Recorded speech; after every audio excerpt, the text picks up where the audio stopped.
to realize and fully harness that potential. Since independence, questions around how power is shared, how resources are shared, and how they're managed have been part and parcel of national discourse in the country. And it would be an understatement to say that Nigeria has had its fair share of challenges with addressing that. It's a topic that has never gone away, but it has, I guess, gained renewed vigor in recent months. There's been a lot of rhetoric around restructuring, which you can interpret in all sorts of ways. There have been questions around how Nigeria governs itself, and whether or not there's a need for some sort of change, or whether or not we need to improve on the current system before moving on. And that's the context for today's discussion. I'll hand you over to our speaker in a couple of minutes, but I just need to get through a bit of housekeeping. You know, this is Chatham House. This meeting is on the record, which means you can quote from things you hear today. You can write about them if you want. I'd like to remind you to please turn your phones to silent for obvious reasons. We don't want any unnecessary interruptions during the discussion. Today's event is also being live streamed, so I welcome anyone who's watching via the marvel of 21st century technology. And last but not least, I'd like to remind you that filming and recording is not allowed without prior permission. So if you haven't got permission, I would suggest you get it very quickly. And if you're going to record this meeting anyway, I hope you're discreet. If you'd like to tweet, there is a hashtag which is CHAfrica, which obviously stands for Chatham House Africa.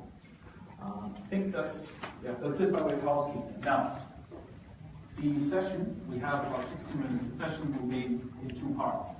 Our speaker, who I'm going to introduce in a moment, will present for about 20 minutes or so, and then we will just have a discussion with you in the audience. So questions and comments. I'll say it now, I'll repeat it later.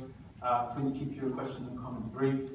Also, we're talking about some fairly emotive stuff today, so try not to get too emotional if you have a point to make. We're here to have a civil discussion to the extent that that is possible.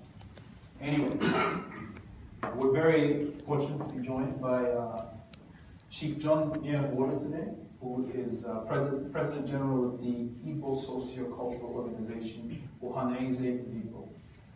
Chief NWODO has a long history of being involved in politics in Nigeria. He served as a Minister of Aviation in the 1980s, later serving as a Minister of Information in the late 1990s. He was also a candidate in Nigeria's presidential candidate in Nigeria's 2003 elections. Ohaneze Igbo was formed in 1970 after the BIAFRA War, and promotes the interests and values of the Igbo nation within the context of a peaceful, strong, and united Nigeria. And without further ado, Chief NWODO, I'd like to hand over to you. You can present from there if you prefer to use the lectern. I will leave that to you. Thank you very much. Thank you very much.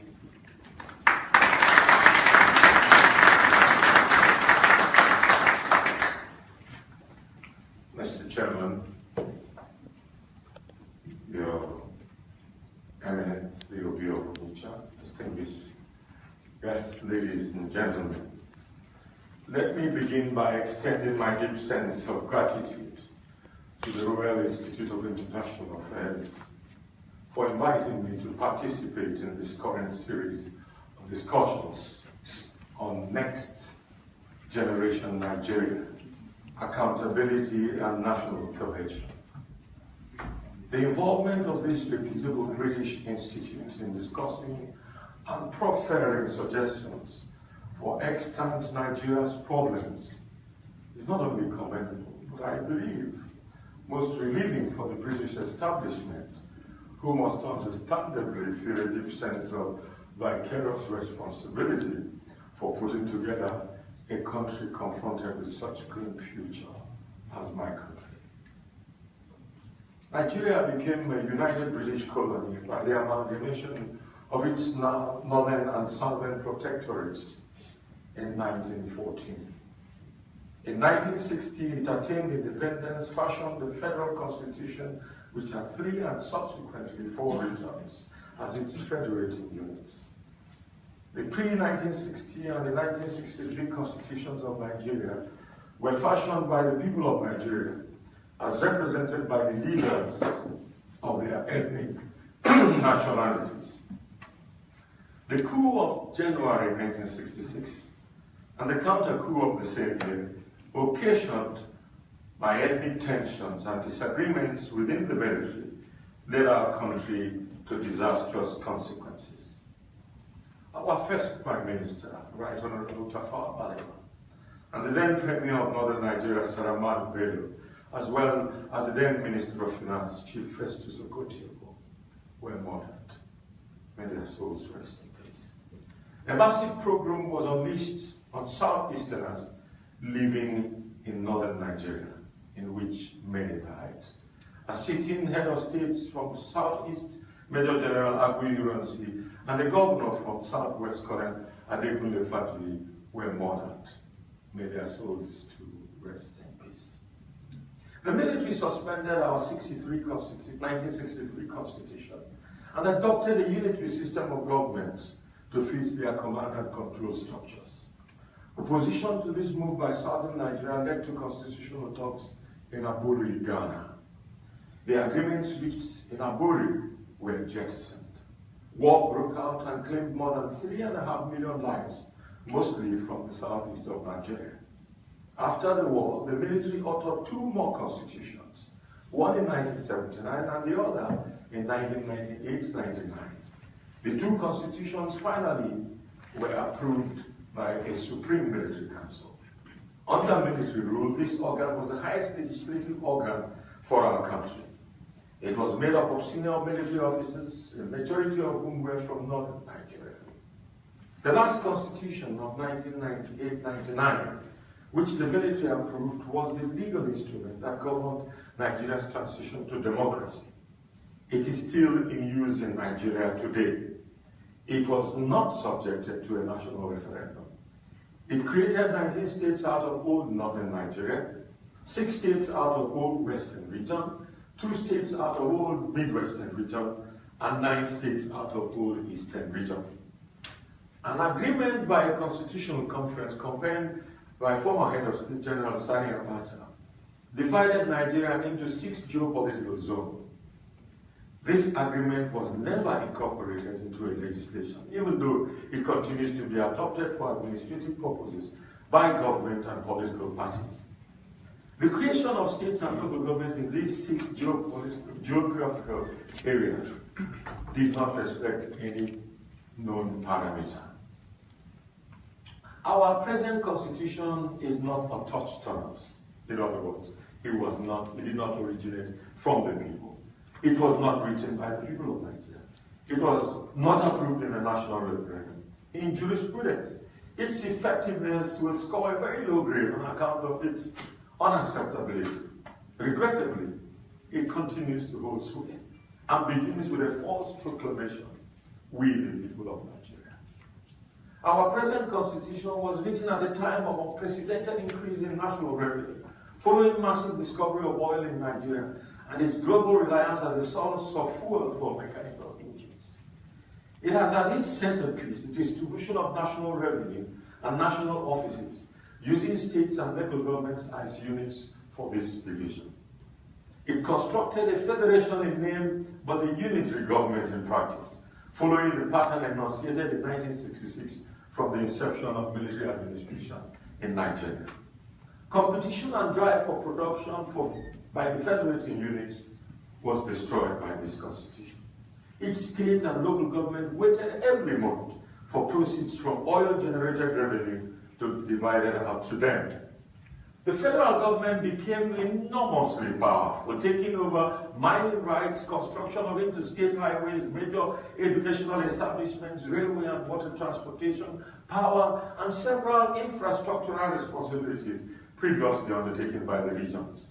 Competition for control of the federal government became intense and corrupted our electoral system. Corruption became perverse as the federal government became too big to be effectively policed by auditing and administrative regulations. As I speak to you today, Nigeria has a grim economic outlook. Nigeria's external debt has grown from $3.3 billion in 2015 to $15 billion in 2017. Her domestic debt has grown from 8.8 trillion naira in 2015 to 14 trillion naira in 2017. Domestic debt component for the 36 states of Nigeria rose from 1.69 trillion naira in 2016 to 2.9 trillion naira in 2017. The federal government has, on 2 occasions now, released bailout funds to enable states meet their recurrent expenditure requirements. About only 8 states in Nigeria, namely Lagos, Kano, Edo, Delta, Abia, Rivers, and Kwara, have their internally generated revenue sufficient enough to cover their interest repayments of debts without depending on allocations from federally collected revenue. For the federal government, close to 40% of its annual revenue was spent on servicing of interest repayments on debts, and according to the International Monetary Fund, IMF, this percentage is expected to increase further. According to Fitch Ratings, Nigeria's gross debt is 320% of its annual revenue, one of the highest in the world. In the face of this economic reality, the Population Reference Bureau predicts that Nigeria will in 2050 become the world's 4th largest population, with a estimated population of 397 million, coming after China, India, United States of America. This is only 33 years away. In 2011, 5 colonels in the United States Center for Strategy and Technology, Air War College, did a case study on Nigeria and the global consequences of its implosion, and came out with a conclusion that, and I quote, despite its best efforts, Nigeria has a long-term struggle ahead to remain a viable state, much less a top 20 economy. End of quote. Faced with this grim economic outlook and the structure inimical to growth, what is therefore our way forward? Our growth model has to change for us to survive as a country. A model based on sharing of government revenue must give way to a new structure that will challenge and drive productivity in different regions across the country. This new model must take into account that the factors driving productivity in today's world are no longer driven by fossil oil, but rather the proliferation of a knowledge-based economy. The restructuring of Nigeria into smaller and independent federating units, and the devolution of powers to these federating units to control exclusively their human capital development, mineral resources, agriculture, and power, albeit with an obligation to contribute to the federal government, is the only way to salvage our fledgling economy. Restructuring will devote attention to the new wealth areas, promote competition and productivity as the new federating units struggle to survive. It will drastically reduce corruption as the large federal parastatals, which government revenue for little or no impact, dissolve and give way to small and viable units in the new federating units. Those campaigning against restructuring in Nigeria have painted an unfortunate and untrue picture that those of us in support of restructuring are doing so in order to deny the northern states, who have not yet any proven oil reserves of their ability to survive. This is unfortunate. The new model we propose for Nigeria recognizes that revenue in the world today is promoted by 2 main sources, namely human capital development, leveraging on technology to drive critical sectors of the economy, and agriculture. 10 years ago, the top 10 companies in the world were the likes of ExxonMobil, Shell, and Total. Today, the top 8 companies in the world are represented by technology-related companies. They include Apple, Microsoft, Google, Facebook, and Amazon. The example of Netherlands in agriculture is also relevant here. The Netherlands is the 18th largest economy in the world. It has a land area of about 33,900 square kilometers, Niger State, one of Nigeria's 37 administrative units, if you include the federal capital to the states, has about 74,000 square kilometers, just about twice Netherlands. Netherlands has over 100 billion from agricultural exports annually, contributed mainly by vegetables and dairy. Nigeria's oil revenue has never in any one year reached the $100 billion mark, which is Netherlands' agricultural earning. Northern Nigeria is the most endowed agriculturally in Nigeria. Its tomatoes, carrots, cabbages, cucumbers, tubers, grains, livestock, and dairy feed feeds the majority of Nigerians in spite of its huge reserve of unexploited export potentials. In a restructured Nigeria, Northern Nigeria, with the right agricultural policies, will be the richest part of Nigeria. Our analysis here must be viewed from the background that deadlines have been fixed by OECD countries and China for the cessation of production of automobiles and machines dependent on fossil oil. This development and the new technology for the production of shale oil in the United States of America has made world dependence on Nigeria's crude oil a rapidly declining phenomenon. This brings me to the question of what form Nigeria will assume under a restructured arrangement and how this restructuring can be brought about. Two basic models have been canvassed for restructuring in Nigeria. A conservative model aimed at maintaining the status quo has been proposed to mean simply a shedding of some of the exclusive powers of the federal government, like issuing of mining licenses, permission for construction of federal roads, and shedding of regulatory powers over investments in critical areas of the economy, like power. This model merely scratches the surface of the problem. It avoids fundamental devolution of powers. The second model calls for a fundamental devolution of powers to states as federating units, and a lean federal government with exclusive powers for external defense, customs, immigration, foreign relations, and a federal legislature and judiciary to make and interpret laws in these exclusive areas. This second model proposes states as federating units, but with two different approaches. The first approach simply wants the states as federating units and the federal government with limited powers. It wants the states to control the percentage of revenue accruing from their areas and contribute an agreed percentage of such revenue to the federal government. The second approach proposes the states as federating units with a region at each of the 6 geopolitical units, whose composition will be agreed to and adopted by states in the geopolitical region. The regions will have the powers to make existing states or create new ones. There will be a regional and state legislature and judiciary dealing with making and interpreting laws made in their respective political entities. This approach proposes a revenue sharing formula of 15% to the federal government, 35% to the state government, and 50% to the state governments who are the federating units. To achieve a national consensus on this subject requires a national discussion. Regrettably, the ruling party, APC, which promised restructuring in its manifesto, after 2 years and 4 months in office, is still appointing a committee to define what sort of restructuring it wants for Nigeria. To make matters worse, none of the other political parties have come up with any clear-cut routes for achieving a consensus on this matter. The National Assembly itself is a reflection of the deep-seated ethnic divisions in Nigeria, and the northern majority conferred on it by the military makes it highly unacceptable to southern Nigeria. Recent resolutions made by it on devolution of powers have not helped the situation.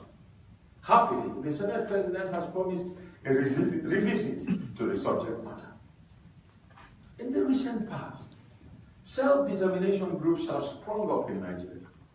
The self-determination groups include IPOB, NASO, Yericom, Arewa Youths, Niger Delta Republic, and Republic of the Middle Belt.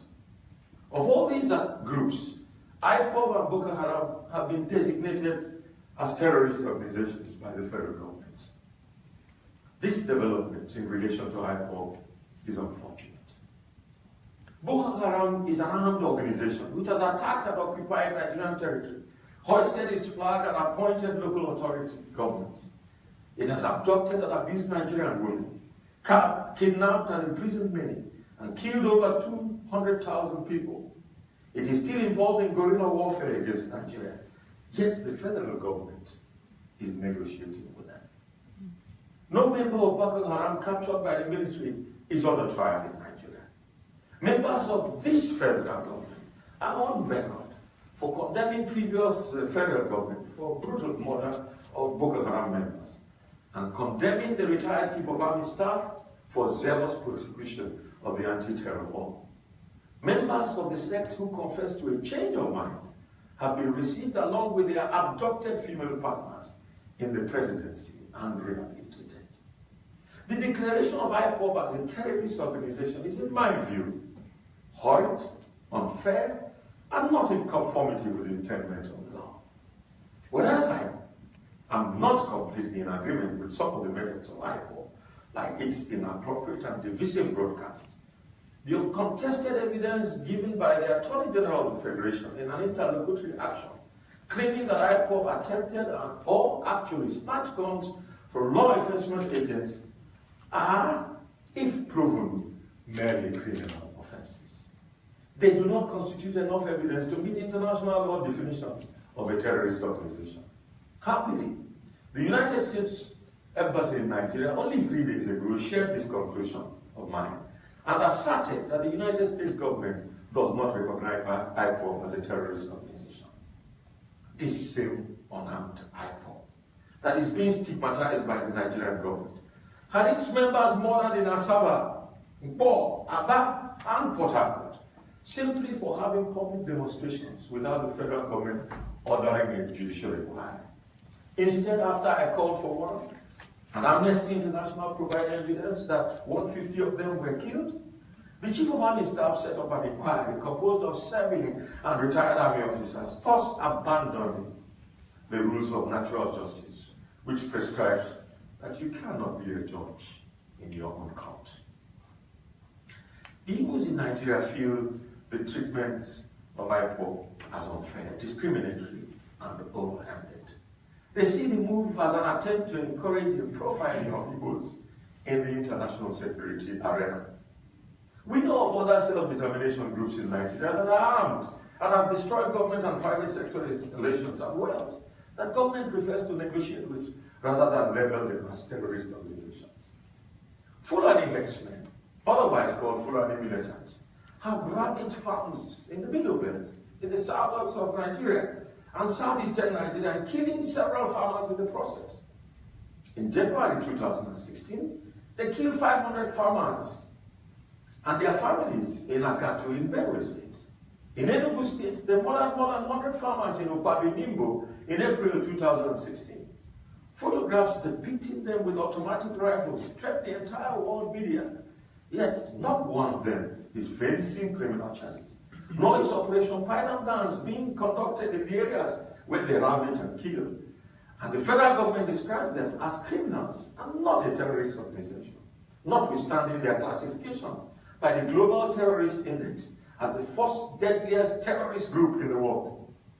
See British Independent newspaper of 18th November 2015. The London Guardian newspaper of 12 July 2016 indicated also that Fulani herdsmen killed 1,000 people in 2014. And yet, our federal government does not designate them a terrorist organization. Let me seize this opportunity to once more thank the Royal Institute of International Affairs for inviting me as President General of Ohanese people to speak here today. In Nigeria, Igbo, whose social cultural organization I head, are notwithstanding their historical experiences in Nigeria, the most loyal ethnic group to the concept of one Nigeria. We are the largest ethnic group other than the indigenous group in any part of Nigeria. We invest and contribute to the economic and social life of communities wherever we live. We are proudly Christians, but very accommodating of our brothers of other religious persuasions. We are grossly marginalized and still treated by the federal government as second-class citizens. No Igbo man, for instance, heads any security arm of the Nigerian armed forces. Our area is heavily policed as if there was a deliberate policy to intimidate us and hold us down. Our endurance has stretched beyond Hook's gauge for elastic lengths.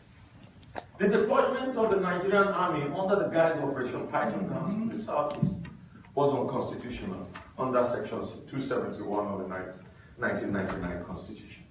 Deployment of army is allowed in circumstances of insurrection, terrorism, and external aggression, not in the circumstances of killing of priests or fighting kidnapping. And in those circumstances in which they are to be deployed, leave of the Senate must be sought. The brazen impunity in dealing with matters which concern the Southeast is, to say the least, provocative. Arewa youths in northern Nigeria issued a quick notice to Igbos in northern Nigeria to leave and declared a federal republic of Nigeria without Igbo land, thereby committing infractions of the law. First, by declaring a new republic of Nigeria which excises the Southeast unilaterally, they were committing treason. By issuing a proclamation for Nigerians to leave any part, Nigerians to leave any part of Nigeria forcibly, they were infringing the fundamental rights of innocent Nigerians as guaranteed by the Constitution to live and do business anywhere in Nigeria. By commencing an inventory of Igbo property in northern Nigeria for seizure by October 1st, 2017, they were attempting conversion, which is like stealing in law. By proclaiming a mob-up action, a military action for killing surviving remnants of a war. By proclaiming a mob-up action of those who did not comply with their quit notice by October 1, they were without doubt inciting genocide. Yet, in spite of all these orders, orders to arrest them by the Kaduna State government and the Inspector General of Police were not enforced, nor were they prevented from holding court with governors of northern Nigeria and leading elders of the north. The only hope for change in Nigeria today is the rising call for restructuring pioneered by the Southern Leadership Forum, supported lately by ex-Vice President Atiku Abubakar, former Vice President Ibrahim Babangida, and leaders of the Middle Belt, including Dan Suleiman and Professor Jerry.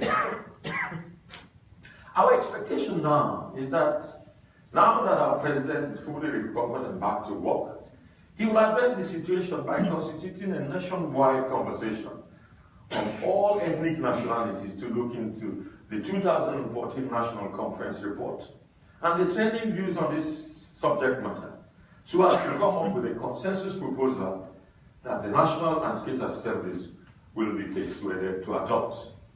To continue to neglect the resolution of this impasse will, in my view, spell doom for our dear country, Nigeria. Our argument is further reinforced by a 2-year extensive study conducted by the UNDP titled Journey to Extremism and released in September 2017, which indicated that exposure to state abuse and marginalization, not religious ideology, are better predictors of radicalization. It also indicates that those living on the periphery of their country, with less access to education and health services, are more vulnerable to be recruited into violent extremist groups. In Nigeria, millions of unemployed graduates from universities waiting up to 10 years without gainful employment are restive, agitated, and very tangible cannon fodder for escalating restiveness. In conclusion, I hope that the Royal Institute of International Affairs, the British government, and British interests associated with Nigeria will continue to offer useful advice to our polity that will lead to an early resolution of our situation. I thank you for your kind attention.